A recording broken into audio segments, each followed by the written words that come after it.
dagaalku wuxuu marayaa in ka wada geeyo Somaliland xudun iyo taleex iyo waxaweyaan tuqaraq iyo gambare iyo hidlada iyo boocme iyo kalabeed iyo wulid intaaba iyada ka shaqeynaysa joogtay degmada waxaaba intaan soo duubnay waan godka gooc cadeen yahay godka naarta isaaq ama godka naarta habar jecel habar awal nimanka garxijis waaba ka saarayaan anigu waxay halka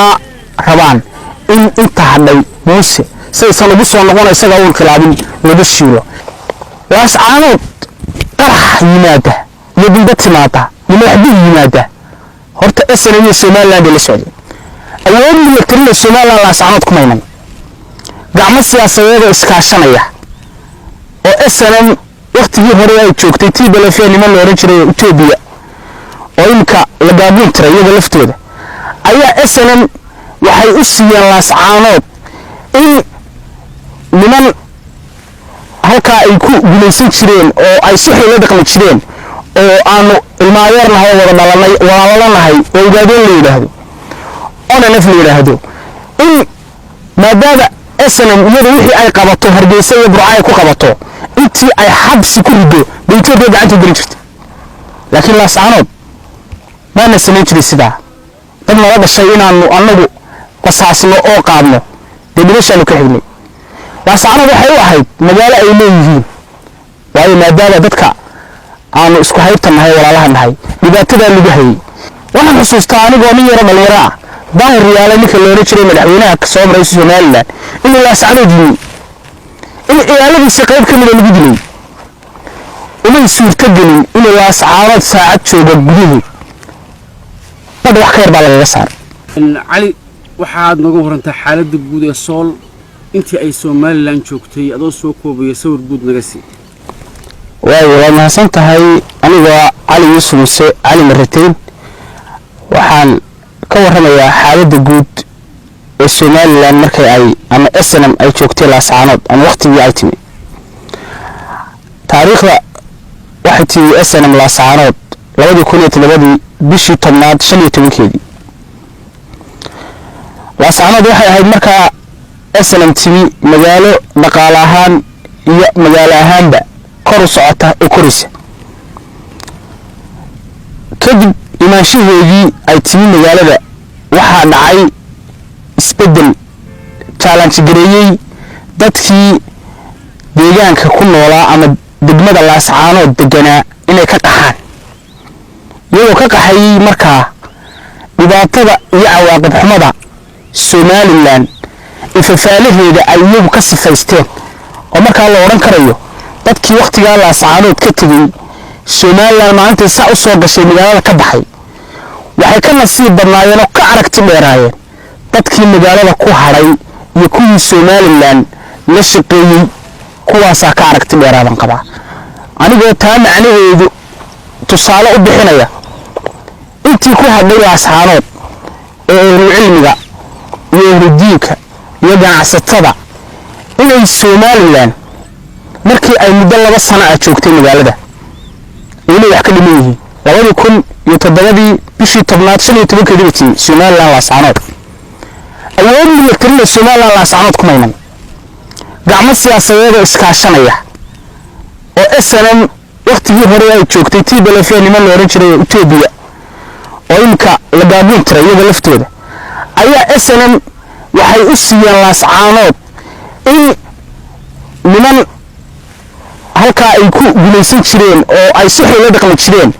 oo aanu ilmaayeernahay wada dhalanay walaalanahay oo ugaadeen leeyahay ona naf leeyahay in maadaama SNM iyada wixii ay qabato hargeysa iyo burcay ku qabato intii ay xabsi ku rido baytooda gacanta gelin jirtay laakiin laas caanood ma nasan jiray sida dad nala dhashay inaanu anagu qasaasno oo qaadno dibadashaanu ka xignay laas caanood waxay u ahayd magaalo ay leeyihiin waayo maadaama dadka aanu isku haybtanahay walaalaha nahay dhibaatada lagu hayay sida darteed SNM waxay ka shaqeysay markii hore in badan isku dayday waqtigii Cabdullaahi madaxweynaha ka ahaa Puntland iyadoo markaa maamulka Puntland qaybo ka mid ah ay ku sugnaayeen magaalada in ay magaalada awood ku qabsato waxaan xusuustaa anigoo nin yar dhalinyaro ah daahir yaala ninka loola jiray madaxweynaha ka soo maray Somaliland inuu laascanood yimi in ciyaaladiisa qayb ka mid ah lagu dilay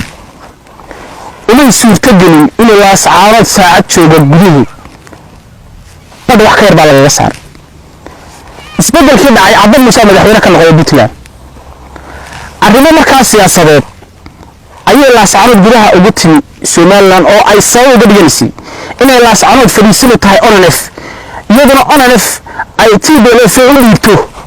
oo Hargeysa iyo Burco iyo Berbera bay ka weerari jirtay marka sidaas ay laascanood Somaliland ku timi waa tahay cali in dhalinyaro ah goobjoog u ahaa wixii ka dhacay laascanood iyo Soolba waa tahay maxaad ku soo koobi kartaa sababaha dhaliyay kacdoonka SSC bal dhacdooyinkii aad goobjoog u ahayd horta dhacdooyinkii aan goobjoog u ahaa wax la soo koobi karayo maahan anigu waxaan ahay nin laascanood ku dhashay dugsi sare kaga baxay ku guursaday caruurtiisii ku dhalay weliba ay joogaan baana waxyaabaha ugu badan markii ugu dambeyd 3 sano ka maqnaa oo aan ku maqnaa goboladooda waqooyi gaar ahaan Hargeysa iyo Burco 3 sano ku maqnaana iyaga shaqaale uma ahayn waxaan u shaqeynayay hay'adaha madaxa bannaan hay'ad kamid ah iyo qayb kamid ah hay'adda NBA iyo AFC hay'adahaas u shaqeynay laakiin waxyaabihii intii 3 sano iyo intii ku horeysay anigu aan u soo taagnaa xawiyaan qofkii ugu horeeyay la dilo laascanood lagu dilo oo liya madaxdii baa dilay wuxuu ahaa Allah in xariistay madaxii sirdoonka gobolka suxufi buu ahaa 2009 baa la dilay waxaan xusuustaa markii la dilay suxufi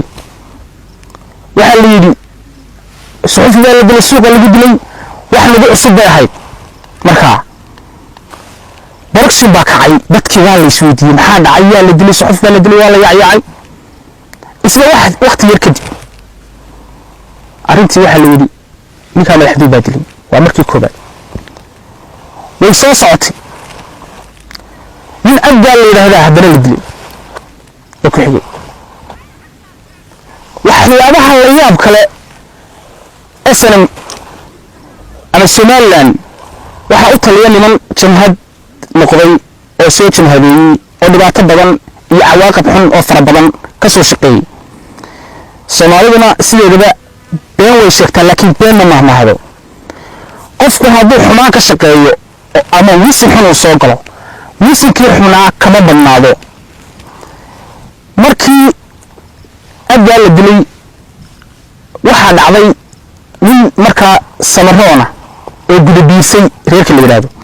ayaa madaxweyne ka ahaa Somaliland daahir yaale nin la yiraahdo isaaq uu kacay daahir yaale ku kacay iyadoo markaa xisbi kulmiye la yiraahdo oo nimankan SNM iyo ina kaahin kan hadeer haysta iyo musahan iyo ay markaa barnaamij guud abaabuleen ah in nin samarooni aanu u talin karin oo aanu madaxweyne u qalmin una noqon karin xukumi karin iyadoo taa arrimo siyaasadeed kale ayaa nin Ismaan Afdhilo la oran jiray oo taliyaha aagga bari ahaa booska Cali Barre haystay baa suuqa laascanood dhiif sukadeeda lagu qarxiyay ilaahay naxariisto u dhintay ninkaas laascanood qarax yimaada iyo dibad timaada iyo madaxdii yimaada horta SNM iyo Somaliland la socday ninka markii la qarxiyay waxyaabaha nasiib darrada ah ee aan ku yiriyay galabta waxa kamid ah aniga adeerkay Cabdifataax Muuse Yuusuf oo iyaga u shaqeynayay oo qaybta CID da joogay oo nin la yaqaan ah ayaa kiiska loo xiray hadda baleeg waxa wuxuu xiray imika muddo 15 sano ay laascanood ka tirinayeen 12 sano ama 13 sano oo kamid ah been sheegi maayo wuu xiray waxa la yiri ma ku dhaaranaysaa ninkii inuu qarxiyay ma yidhaahdeen de muxuu qarxiyaa waba wax aana inay iyagu dileen oo waliba kuuliya dilay isagoo u adeegsanaya markaa laascanood inay ahayd meel markaa Somaliland dadka shacabka ay ku nool aysan rabin oo aysan doonin markaasi ninkaasina wuxuu soo jeeday beel aan dirisnahay liyaaba habar jeclo oo aan oreeyanahay wada dibno imikana iyagu noogu daranba markaasi sidaa darteed si halkaa foolkaan uga qarxo ayaa ninkaa odayga ah loo dilay waxaana si daraa culimo uqaal wax garab cid walba waxay iskugu tagtay Hargeysa waxa lagu yiri xataa mid baan ugu siinayna wallaahi billahi taala meesha ilaahay naga soo celiyo waxaan oran karayaa haddaan hadalka soo koobo afli xaasintaanu galladaan annagoo nool ka soo noqonna laakiin alxamdulillah dhacdooyinkii dadkii tirada badnaa ee laascaanood lagu dilay cali waxaad ii sheegtay inaad madaxdii Soomaaliland ee markaas joogtay laascaanood aad la kulantay maxaa idin dhex maray maxay doodoodu ahayd si arrintaas wax loo arrintaas waxay ahayd doodooda horta wixii waxa qof la dilo ama la xadgudbay waxa ugu dambeeyay Cabdifataax Cabdullaahi Aw Faarax oo ahaa aniga seedigay walaashayna qabay ilaahay horta ha naxariisto jannatul firdawsana ka waraabiyo waana ninka mideeyay dhiigga dhulbahante iyo ka harti ee maanta halka maraya horta ilaahay jannatul firdawsana ka waraabiyo alle madaxda waxyaabihii aan kala kulmay waxa koow ah qof laascaanood lagu dilay waxa ugu horeeyay suxufi qof lagu dilay hadraayo ugu dambeeyay been sheegi maayo qof gal dacwadeed leh oo Soomaaliland inta u tagto gal dacwadeedkiisa ay ku furaysaa ma jiro oo laascaanood gal dacwadeedkiisu yaalo macnaheedu markaa waxa weeye in wax xub ah ama kooban kacdoonkan intii socday waxa ugu daran ee aan aragnay ee ugu waxa weeyaan بليسك واحد هذا وصاحب كبرشدة وأنا أبيجها بدمدة على الجبلك بليسكو وحوش الجاية كارتبي كذبتك فلكم كوبا وكذبتها أنتوا سمعنا حبوا هلا وحيابها نصيب درلا وحكمنا Soomaaliland dilka waxa iska kaashin jiray laascaanood laga fulinayo nin Axmed Aakhire loo oran joogay buurta khaarijiga hoosteeda oo nin habar awal ahaa oo madaxtooyada toos u xidhnaa iyo ciidanka birmidka iyo qofka fulinaya isku markaa ciidanka birmidku ninka dhulbahante la soo magacaabo uu ka madax banaanaa nin isaaqa xukumi jiray maxaa kan dhulbahante ee bilayska laga soo magacaabo waxa laga soo dhigay qof aan aqoon lahayn laa yaqtu wala yaqaan qof aan waxna qorin waxna akhriin qof gaajaysan oo duruufaysan dowladda Soomaaliland qofka waxay ku qafilaysaa marka u horeysay horta dadkiisa inay adag yihiin oo dadka laascaanood ku nool 99% waxa la oranayaa waa argagixiso waa shabaab lay qabo because iyagu waxa ay rabaan falkoodan argagixiso iyo falkan arxanxumada ay wadaan in ay iyagu fuliyaan ee uu fuliyo uu adeego noqdo qof aqoon leh iyo qof wax weeyaan gobolka u dhashay oo ah qof loo oran karo waa labeynta bulshada waxa Soomaaliland ma dhigto waxna kuma aaminayso because qofka damiirka leh ee dadkiisa dareenkooda ku shaqaynaya waxa ay ka shaqaynayaan ama waxa ay madaxdani wadaan uu adkaysan karayo mirgi gobolka waxa soo fariisanaya taliye aad gabarina sheegan la Cali Barre bal ana barasaaba ana madaxweyne ka xaqo Cali Barre ka soo fariisanaya oo maxaa isoo dhinac fariisanaya guddiga dowladda xaguusa ka soo gala Cali Barre waxyaabihii ugu nasiib darrada waxa kamid ah kacdoonku markuu maalintii koowaad kacay anaga meedkii loo yaalo hadraawi ilaahay naxariistay aasan ayaan waxaan anaga uqaashi beeshiisa ahayd wadna meesha la yiraahdo guriga gobolka waxa yiri dad kadib 10 daqiiqo gudahood taliye qaybta ordaya wuxuu yiri mudaharaadkii aan xakameyn kari weynay waxa yimaadeen laascaanood way burburiyaan Cali Barre intuu istaagay ka soo baxay ciidankaagana ka soo qaad ciidanka militariga uu diray militariga talaabo ka qaaday dadka mudaharaadaya shacabka ay waxay ahaayeen dad reer laascaanooda dad hadda wax burburinayaan dawladooda deegaankooda burburinayaan kadib wuxuu yiri ana talaabo ka qaadaya hadaan hay Cali Barre talaabada aad ka qaadaysaa wadiyo xarim maxaad ka qaadaysaa dadkan waa dadkii deegaanka u dhashay dadkan mudaharaadayana walaalkay liigiisa mudaharaadaya wuxuu yiri waxa adiga lagu weydiinayay waxaan ku leeyahay markaad waxa weeyaan dhishika iyo shilkada adeegsato waxa ka yimaada hadayana ku arkaaday hoos ka galanaya baan ku yiri oo waxyaabihii aan la kulmay beel marxaatigu si fogeeyada iyo rabbi odayaasha way joogaan oo xaadir cali dagaalku in muddo abu socday maxaad noo sheegi ka dhacdooyinkii ugu waaweynaa ee dagaalku intii socday laga diiwaan galiyay dhacdooyinkii ugu waaweyn laga diiwaan galiyay waxa ugu weyn horta qof xabad ridaya oo qoslaya farxsan qof aabihii la dilay oo meedkiisii intuu u yimi iyo qoriga aabahay وحبط هوري كسي قلي قبل ولالكي ميدا انت أسوى قشي انت مرة كقعدتي ولالكي وبنتي وشيدي الله ونحرسته waxyaabaha lagu diiwaangelin karo waxaa ka mid ah ismada SSC khaatimo maamulka argagixisada SNM waxa ay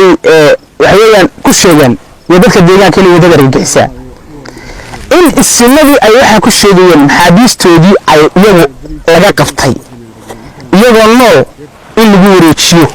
weliba reerka noogu daran habar jecel la yiraahdo waxaad ii sheegtay Somaliland intii joogtay laascaanood inay xeelado badan u isticmaali jirtay dadka iyo deegaankaba si ay u sii joogto maxaa ka mid ah waxaa ka mid ah kow horta inay dadka u samaysay ciidan beeleed reer walba oo ciidan beeleedka mushaharka iyo shidaalkaba ay wada siiso labo waxaa ka mid ah in marka guriga gobolka oo kale la isku yimaado ay yiraahdaan magaalada waxa iska leh annaga oo waxyeelay laascaanood aan uga dambeynaa jaacsiyaad hada jaacsiyaad waa bilbaanti marka ay jaacsiyaad xooga ay ka dareemaan inay isku dhaceena inta guriga gobolka yimaadaan ay yiraahdaan magaalada waxa iska leh bahar samee waa waxyaabaha ma ogtahay munaafiqiintu ay ku shaqaystaan ee iska korkeenka bulshada kasoo waxyaabaha waxa ka mid ah inay maalmaha qaar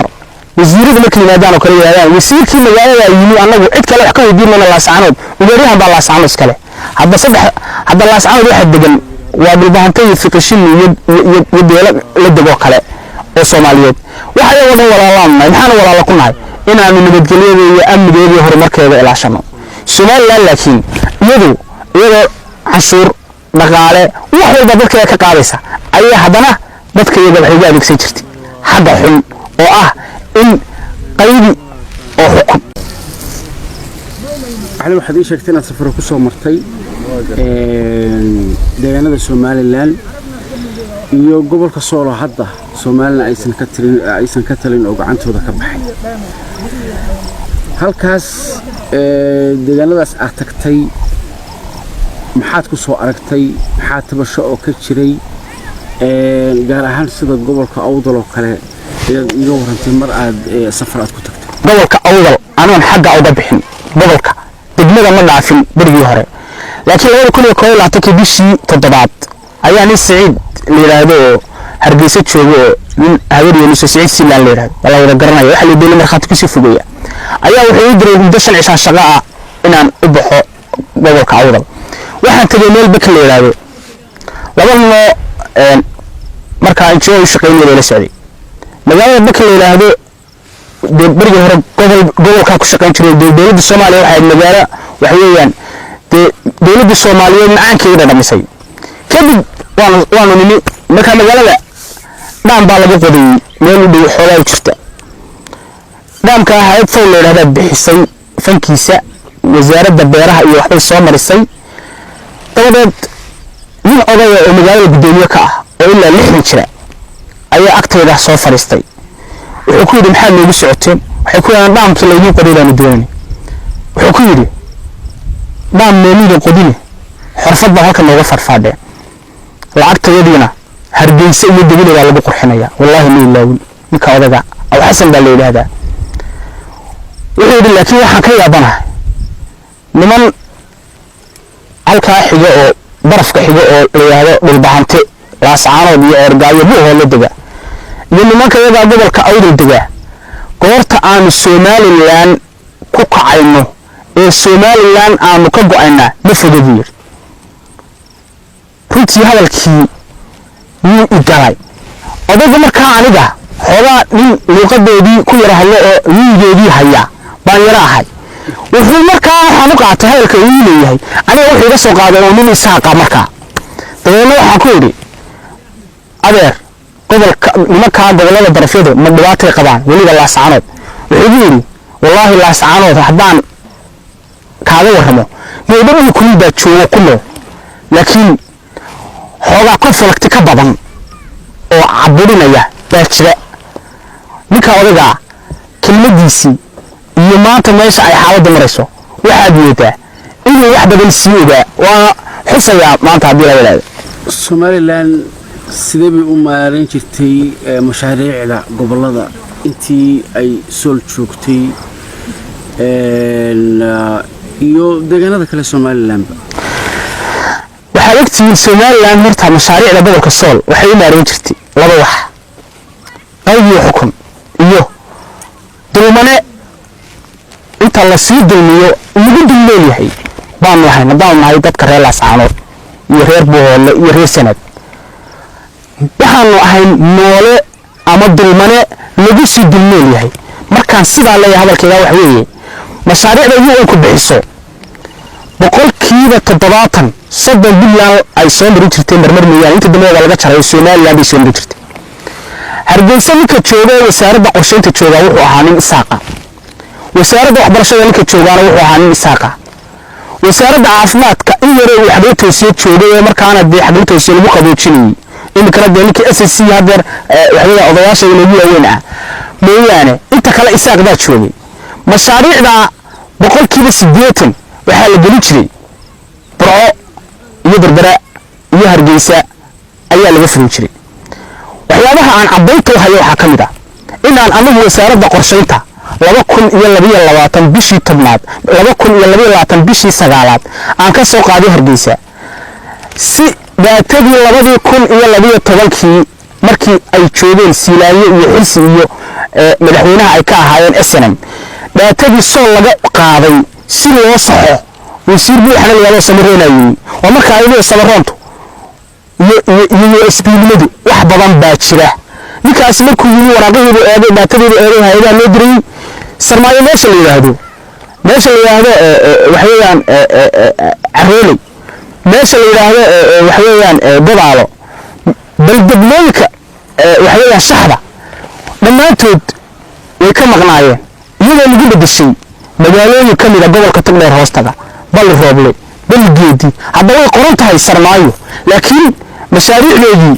waxa laga dhigayaa oo looga dhigayaa inay fulinayaan oo ka fuleen maxay sool maadaama ninka kormeerka uu yahay nin Isaaqa ninka mashruuca soo qaaday ee Hargeysa la soo mariyay uu yahay nin Isaaqa sidaa darteed waxay ahaayeen oo la oran karayaa waxyaabaha ugu daran in dhammaan tii aan iska ahayn dad qowfoofo iska maran ilaahay laakiin uu mar walba leeleeyay ay dad badan waxay isweydiinayaan maxay tahay sirta ka dambaysa adkaysiga beeshan u baahantay inay kaligood muddo badan intii dagaalku socday 3 bilood ku dhow ay kaligood la dagaalamayeen Somaliland oo 30 sano jirta inta aanu gurmadyadan kale ee beelaha uusan u iman sirta ka dambaysa horta sideedaba waaniga idin ku wari ilaahay inna ma dulmiyo ilaahayna dulmiga ma jecla adkaysiga wuxuu ahaa mid ku salaysan in aanu diiday dulmi ma lagu sameeyey in dulmigii markii uu qarsoodigiisii iyo qarshashadiisii ay iyagu soo dhaaftay anaga la soo gaaray in ilaahay subxaanahu wa ta'ala oo aan anoo sooman ugu mahadnaqayo inuu ilaahay macayaba ku noqday daacadnimadii iyo cibaadadii iyo ducadii aanu la nimi iyo ismadayadoo qalbigoodii iyo quluubtoodii si miisaan iyo nadiifa isu laab xaaday halgankana mar walba shidaal lahaa iyo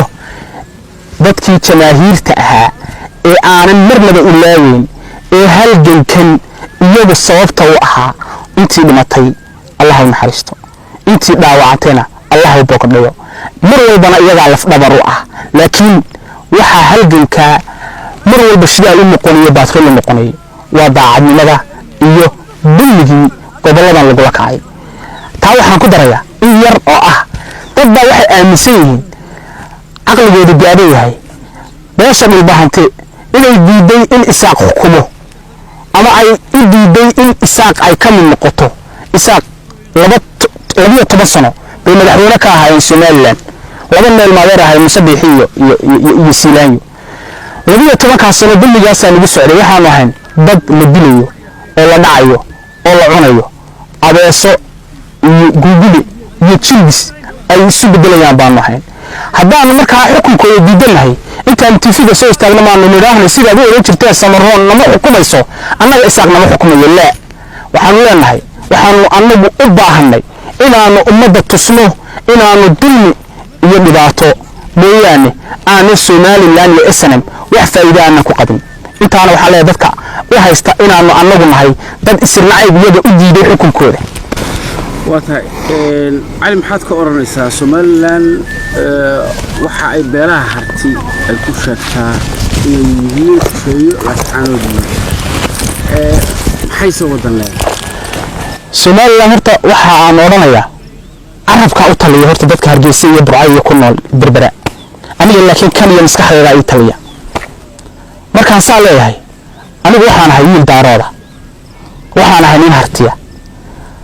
waxaana ilaahay yiri waja'alnaakum shu'uuban wa qabaa'ila lita'aarafu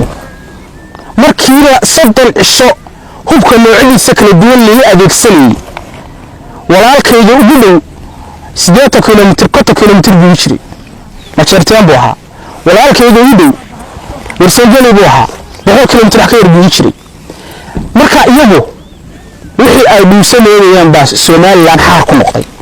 oo ahayd dhulbahante waa dad yar oo kooban oo muddo 5 cisho markaad xabad ama wax noocaas ah adeegsataan iska dhamaanaya laakiin waxay halka dhigan dhulbahante inuu isaga mooyaan 6 kale oo hartiya la dhashay daaroodo uu xagga sare ka daawanayo ciyaarta u fadhiyo waxaana aan ku faanayaa galabta oo hareerahayga iyo dhinacayga jooga dadkii aan wada dhalanay ee harti runtii wuxuu yiri nimaan harti aqoon baa hadalada qaarkii yiraahda waxa ka yeesiinaya anigu Somaliland iyo Hargeysa dadka ku nool si aan baan garanaya sidoo habrood baa Hargeysa ku nool sidoo habrood afar baadiyo weyn waa habar shaclo iyo gaxis iyo habar awal iyo reerka liyaa arab reerka gaxis liyaa qayb ka mid ah hadasho wax yiraahdaan dagaalka la saxab ka socda waa dimi qayb iyadoo ma jecelahay ku jirta xukuumadda Miyaane laakiin reerka aan la yaabanahay ee galabta aan keena gaar oranaya waa reerka liyaa habar jeclo waxa la habar jeclay horta ilaahay baa iskaan baday diris weyn waxay dhulbahanta intuu idinku soo diilay dhulkiinni ma qabsan waxaa daawatay malayn aad aragteen Mustafa Khayriye iyo liyaa habar jeclaayo leh laascaano dadka la bilaynay isirnacayb loo dili jirin aniga ilaa yarkii baan dilay ilaa yarkii aad dilay dadka laascaano lagu dilay ayaa horta dilay Mustafa Khayriye waxaana kuugu cadeynaya dilay kuwa haddii ka laascaanood SSC aynaba soo raacdo waa tusaale dhow aan sax fahansiinay kula fahmi maayaano waa ummad foorartana lama waxba la fahansiinaya waxaana raba inay taariikh ku yeeshaan oo taariikh u sameeyaan niman aan taariikh lahayn oo wiligood inay caano lo'aad iyo caano boore iyo subag mooyaan iyo kalluun ay qaataan oo leeyahay habar awal mooyaan aan wiligood xabad cid qush kaga sii baarta ku yiri habar jeclay isku kaaya beego taariikh loo raadiyo halka dadxis diidinta iyo arabo iyagu daba socda kuwa labada buu daba socda Soomaaliya garan laakiin anigu nin hartiya baan nin daarooda baan laascaanoodna waxa jooga waa ilmaharti waa kuwii lahaa waa kuwii dhashay waa kuwa ku dhalan doonaan kuwooda hadii la haydo nimada maanta ka dhex jirta dhulbahante iyo beelaha kaleba guud ahaan beesha dhulbahante maxay ugu fadhidaa horta nimada dhulbahante waxa ilaahay baa horta keenay waxaana keentay jamaahiirta waxaana keenay dilligii Somaliland waxa noogu fadhidaa oo naga qaalsanta wallahi billahi tallahi dhiigayga aniga dhiigayga hadii dhulka ku dhaco ilaahay baan ku dhaartay waa soomanahay waxaan maanta ka xigaa inaan istaydalo in nimada bahanta iyo nimada harti la waayo inaan anoo noo istaydalan ka xigaa waxaana iigu fadhidaa wax aan isleeyahay in kama soo koobi kartid waana ka murugoonaya inaan aniga hartiya aan in badan lahaa isaga baan wax wada leenahay aan dirsnaarita waa ka murugoonaya astaghfirullah bilowday waxaad sheegtay in badan inaad waxyaabo gaar dhinaca Somaliland kala kulantay kula soo xiriiraan marka qaarkood ku soo hanjabaan xaadi ku gaara shakhsiga dhalinyaro oo maartay maanta wax uu iyaga gudban yahay aysan jirin wallahi horta aniga inay ii soo hanjabaan mobilkaygu wakaa boqol iyo konton jeer bay ii soo hanjabeen laakiin hadda anigu xabad baan ugu hanjabayaa xabad baan la dhacayaa xabad baan naga dhaxaysay kuwa saananu ku tasbiixsanaya horta hanjabaadeedu anigu qof u joojiyay laakiin waxa keenay anigu burcan deganaa waxaan haystay burcad iyo gaari cad iyo gabadh cad oo wax weeyaan burca ah ayaan ku noolaa joogay daliilkeedu ima siin dadnimadeedana ima siin inaan beesha dhexe waxa ay waday ah in dadkaygana ay duqayso aniguna halkaa aan ku jiro ku raaxaysto oo aan noqdo qof guri cad iyo gabadh cad iyo gaari cad ilaashada laakiin waxaan taa ka doortay inaan dadkayga iyo dhulkayga iyo deegaankayga aan ku dhinto kana warramo waxaan ku arkay argagixisada SNM oo ah waa dulmi waxay wadaana waa dulmi waxay ku jireenna waa dulmi taana weligood hadday wadaan haddaan noolaadana waxaan u sheegayaa anigu ragga gaarka ayaan magacaabi doono maalinta SSC khaatumo dhigibada loo taago oo si wacan loogu taago baynu xisaabtami doonaa haddii la yidhaahdo hadda xaggee ayuu marayaa dagaalku goosha cadde kadib maxaa u qorshaysan reer SSC dagaalku wuxuu marayaa imika wadageedo Somaliland iyo Xudun iyo Taleex iyo waxa weeyaan Tuqaraq iyo Gambare iyo Hidlada iyo Boocame iyo Kalabeed iyo Weligood intaaba iyaga ka shaqeynaysa joogtay degmada waxaaba intaan soo deegnay waa godka gooja cadeen yahay godka naarta Isaaq ama godka naarta habar jecel iyo habar awal nimanka garxiis waaba ka saaraya anigu waxay halka rabaan in inta hadhay Muuse saysan ugu soo noqon isaga oo khilaabin wada shiilo SSC-na waxa u qorshaysan markaanu nimanka gooja cadda ka saarno oo deeyno waxa weeyaan inay noqoto maamul madax bannaan oo ah maamul dawladda Soomaaliya hoostaga isagu wuxuu u taagan yahay midnimada ummadda Soomaaliyeed iyo inuu ummadda Soomaaliyeed midnimadeeda isu keeno kana shaqeeyo uu noqdo maamul ku salaysan cadaalad sinaan iyo hufnaan dadka reer SSC-na waxay u dhimayeen aysan noqon in mar dambe dad iyaga la mid ah lagu soo yaarido oo meel kale wasiiradooda iyo barasaabadooda laga keeno cali fariintaada u dambaysa yaad u diraysaa horta fariinteeda u dambaysa waxaan u dirayaa kow awalan dadka jecel midnimada ummadda Soomaaliyeed waxaan leeyahay Soomaaliya oo mid ah oo walaalo ah oo hal meel isku wada imanaysa horta Ilaahay intuso waxaan si gaar ah ugu mahadnaqayaa dadka Soomaaliyeed ee adduunka dacaladiisa kala jooga ee dulmiga laascaanood SNM ku samaysay ama xasuuqay ka geysatay hiilka mid af mid gacan mid cudub mid walba la garab istaagay waxaan leeyahay waad mahadsantihiin iyo kuma soo koobi karayo insha Allah haddaan noolaado waxaan rajaynayaa dad badan oo aan magacyadooda soo koobi karayn iyo ummadda Soomaaliyeed wixii aan ka gaadno insha Allah ta'ala gabasha laascaanood oo calankii Soomaaliyeed yaallo inaan ugu ku yeero oo aad soo fadhiisataan haddii la yiraahdo haddaan noolaado intaasaan leeyahay